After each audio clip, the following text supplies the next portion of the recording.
자, 여러분 안녕하세요. 오늘은 운송계약과 무역계약에 관한 얘기를 말씀드리도록 하겠습니다. 자, 우리가 이제 그 무역계약을 체결한 다음에 운송계약을 운송인과 체결을 하려면 무역계약에 기재된 그 내용대로 운송계약을 체결해야 되겠죠. 근데 운송계약은 누가 체결하느냐?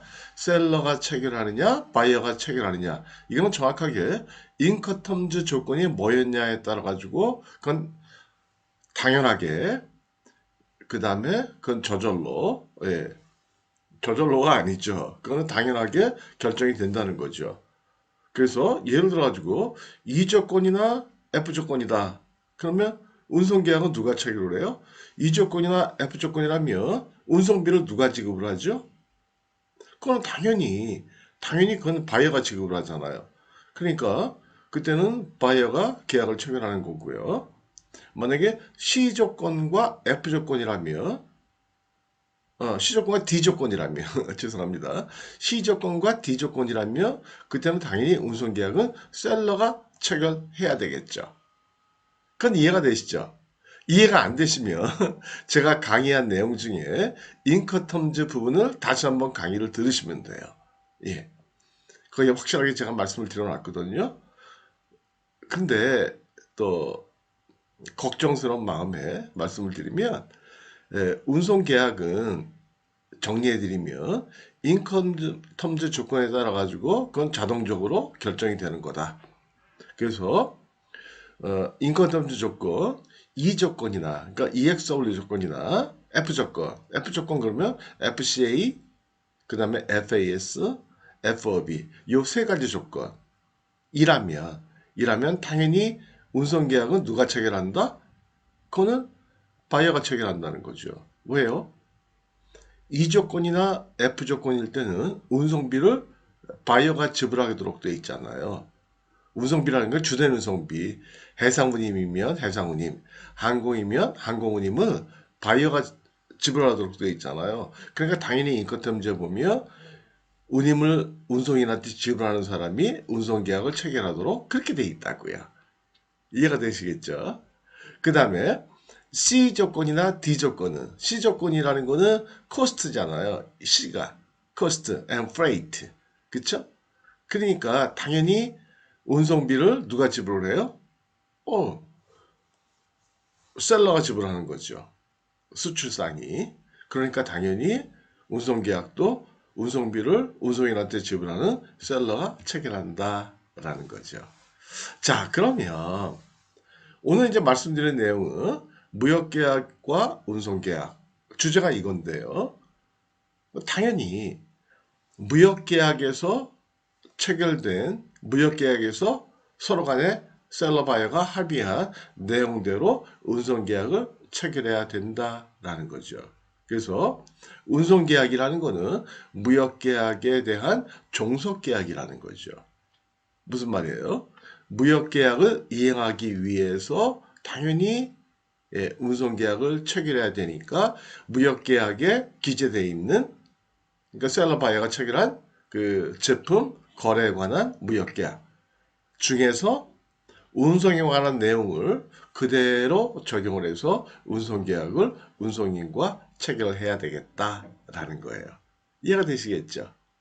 자, 그러면 중요한 내용이 뭐냐? 중요한 내용이 일단은 첫 번째는 요거예요. 선적기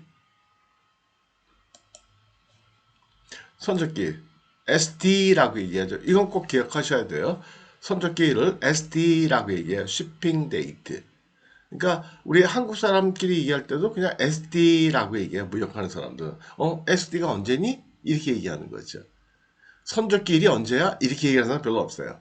아니, 그건 프로가 아니에요. 무역계 프로가 아니고 무역하는 사람들, 프로들은 야, 이번에 홍콩으로 물건 나간다며 SD가 언제야? 이렇게 물어본다는 거죠. SD, shipping date.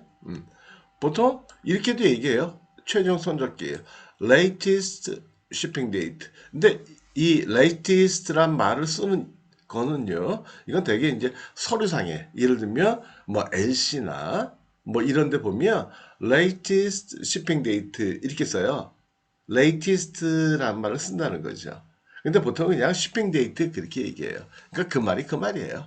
예, SD shipping date나 latest shipping date나 예, 적어도 언제까지 latest 그런 얘기겠죠. 그래서 이 선적기는 뭘로 확인하는 거냐면 선화증권에 보시면은요 온보드 데이트하고 날짜가 기재가 돼 있어요. 별도로 BL이라는 거는 이거는 그 인쇄되는 그 양식이 있거든요. 펌이 있거든요. 예. 그 되게 보면 그 인쇄되는 양식들이에요. 근데 이 온보드 데이트는 별도로 이렇게 써요. 온보드 데이트 해놓고 날짜를 기재를 한다고요. 그래서 선적기라는 거는 온보드 데이트라는 그 란에 기재되어 있는 그 날짜를 얘기한다. 그래서 이 날짜는요, 선화증권에 써있는 온보드 데이트하고 예를 들어가지고 5월 10일이다. 그러면 그거는 정확하게 무역계약서, 셀러와 바이어의 맺은 무역계약서, 거기에 있는 그 날짜를 그대로 기재를 하게 돼요. 달라지면 안 되겠죠. 그렇죠? 왜요? 매매계약서, 무역계약서가 주계약서고 운송계약서는 종속계약서잖아요. 그러니까 주계약서를 따라야 되겠죠. 그러니까 주님의 말씀을 따라야 되겠죠. 그렇죠? 주인이 얘기한 대로. 그렇죠? 그런 거예요. 전번에 한번 말씀을 드렸지만은 계약 시간에 무역계약이 일단은 무역거래에서는 본계약이에요. 근데 무역계약서 내용을 이행하다 보니까 선적도 해야죠. 그러니까 운송계약을 체결해야 되죠. 무역회사 입장에서는. 그 다음에 또 결제해야 되니까 환거래 계약을 또 은행하고 체결해야죠.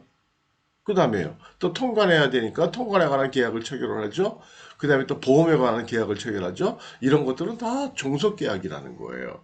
종속계약이라는 건 뭐예요? 결국은 무역계약서 내용을 이행하기 위해서 무역업자들이 기타의 제3자들과 제3의 어떤 업체들과 체결하는 계약을 얘기하는 거죠. 이해가 되시겠죠? 예.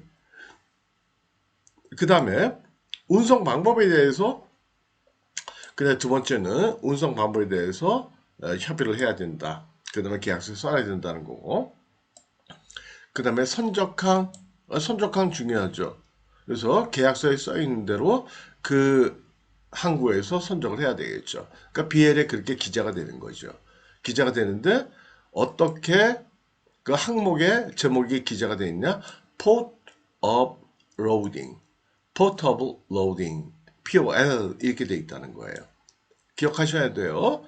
그 다음에 도착항은 POD, Port of Discharge. 그래서 POD 이렇게 기재가 되어 있어요. BL에 보면. 예. 그 다음에 분할 선적이 되느냐 안 되느냐?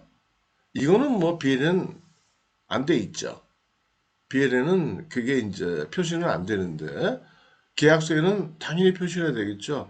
분할 선적이 허용이 된다 안 된다. 예를 들어가지고 분할 선적 그러면 영어로는 partial shipment 그렇게 얘기하는 거죠. 그래서 partial shipment가 allowed냐 아니면 not allowed냐. 예.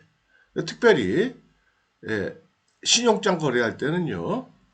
신용장 LC로 거래할 때는 LC상에 분할 선적을 금지한다. 그러니까 partial shipment prohibited, not allowed 이렇게 안 돼 있다면 그건 분할 선적이 허용됐다라고 해석하시면 돼요. 이해가 되시겠죠? 무슨 말인지. 예. 그래서 특별히 내가 금지한다라고 얘기하지 않으면 허용되는 거야? 그런 거예요. 그러니까 아빠가 아들한테 얘기해도 아들한테 얘기할 때도 너 아빠가 하지 마라고 얘기하는 거 아니면 그냥 해도 돼. 이거가 똑같은 얘기예요. 예, 그래서 분할 선적이 신용장 거래할 때 그런 거예요. 신용장에서 LC에서 분할 선적을 금지한다 이렇게만 안 되어 있으면 예를 들면 43 신용장에 보면 그 항목 코드가 있거든요. 항목 코드가 43P 그 항목에서 43P 항목에서 보면 항목 제목이 이렇게 되어 있어요. partial shipment, partial shipment. 근데 거기에 땡땡 컬런 이렇게 찍어 놓고는 옆에다가 prohibited 이렇게 안 써 있다면 그럼 분할 선적 해도 된다라는 거예요. 분할 선적이라는 건 뭐예요? 물건을 셀러가 알아가지고 여러 번에 나눠 싣는 거. 예, 나눠 싣는 거. 환적이라는 거는요. 환적은 트랜시먼트. 환적이라는 거는 예, 최종 목적지에 도착하기 전에 여러분들의 물건을 다른 선박에 옮겨서 도착시키는 거. 이걸 환적이라고 그래요. 트랜시먼트. 우리 환승한다고 그러잖아요. 지하철 타고 뭐 버스 타고 갈 때 예를 들어가지고 잠원동에서 경복궁을 간다. 그랬을 때 버스를 타고 가다가 다시 지하철로 환승을 한다. 내가 옮겨 타는 거죠. 마찬가지예요. 환승, 환적 똑같은 얘기예요. 그래서 환승을 한다. 환적. 예, 그런 얘기죠. 그래서 예를 들어 싱가포르까지 물건을 보냈는데 내 물건이 홍콩까지는 A라는 배에 실렸다가 홍콩에서 B라는 배에 내 물건을 다시 싣고 가는 거. 이걸 환적이라고 얘기를 해요. 그래서 보통은 환적에 대해서도 우리가 계약서에다가 금지한다, 허용한다 라는 거를 명시하는 것이 좋겠다라는 거예요. 근데 만약에 계약서에 직항, direct selling이라는 표현이 있으면 그건 환적이 금지된 거예요. 이해가 되시겠죠? 그래서 신용장이나 이런 데 봤을 때 direct selling 해라! 라고 써 있으면 그건 환적이 안 되는 거다.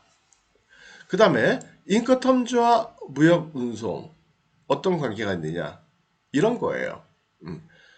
인커텀즈 조건 몇 가지죠? 전체? 기억나시나요? 인커텀즈에서 규정하고 있는 2012든 2022든 전체 우리가 사용할 수 있는 조건은 몇 가지다? 11가지다. 11가지 벌로 셀러 바이어의 운송에 관련된 의무가 몇 가지씩 규정이 되어 있다? 10가지씩 규정이 되어 있다. 그래서 제가 이렇게 기억하시라고 했어요. 젓가락 두 개. 젓가락 두 개를 이렇게 딱 세워놓으면 예, 앞에서 보면 11이죠. 11, 숫자 11. 예, 그래서 11가지 조건. 그래서 젓가락을 교차를 시켜놓으면 십자가처럼 보이죠. 열십자. 한문으로 보면 열십자. 그래서 10가지 조건. 그래서 10가지 조건을 10가지 운송에 따른 의무를 11가지 조건에 다양하게 믹스해서 놨다. 그 인커텀즈다. 인커텀즈에 보면 해상 및 내수로 그러니까 해상 운송할 때 배로 운송할 때는 배로 운송할 때는 FOB, FAS, CF, CIF 조건 이거를 쓰라. 그게 아니고요. 반대로 해야 돼요. FOB나 FAS, CF, CIF 조건은 해상 운송할 때만 쓰세요. 항공 운송을 할 때는 이 조건을 쓰지 마세요. 그러니까 FOB 인천 에어포트 그 다음에 CFR LA 롱비치 포트 아니면 에어포트 이건 안 된다는 거예요. CFR이나 CIF, FOB, FS는 요 네 가지 조건은 배로 운송할 때만 써라. 항공 운송할 때는 쓰지 마라 라는 거예요. 그러니까 FOB 인천 에어포트 이거 틀린 거예요. CFR LA 에어포트 이거 틀린 거예요. 그게 쓰지 마시라 라는 거예요. 근데 또 바이어가 굳이 쓰자 그러면 쓰셔도 뭐 상관이 없겠네요. 그게 관습이니까. 예. 이건 법이 아니고 인권통제는 관습법이거든요. 그래서 셀러 바이어 사이에서 합의하면 그대로 하시면 돼요. 그 다음에 운송계약은 누가 체결하느냐? 매도인이 운송계약을 체결한다. 셀러가 운송계약을 체결하는 것은 C조건과 D조건이에요. 그러니까 C조건 그러면 CF, CFR, CIP, CPT, DAT, DAP, DDP. 그 다음에 2020년도 거는요. DPU. DAT가 DP, U로 바뀌었죠? 네, DAT가 2020년도에서는 이렇게 바뀌었잖아요. 그렇죠? 그래서 DPU. 그 다음에 매수인이 운송계약 체결하는 거는 E조건과 F조건. 그러니까 여러분들이 만약에 FOB로 거래를 했다. 그럼 운송계약 누가 체결해요? 바이어가. CIF로 만약에 거래를 한다? 운송계약 누가 체결해요? 그건 셀러가. 수출상이. 이해가 되시겠죠? 그래서 이건 꼭 기억하셔야 돼요. 예. 자, 그럼 오늘은 여기까지 하도록 하겠습니다. 감사합니다. 오늘도 돋보기를 썼네요. 아, 근데 오늘은 그 있어요. 공지사항이 하나 있어요.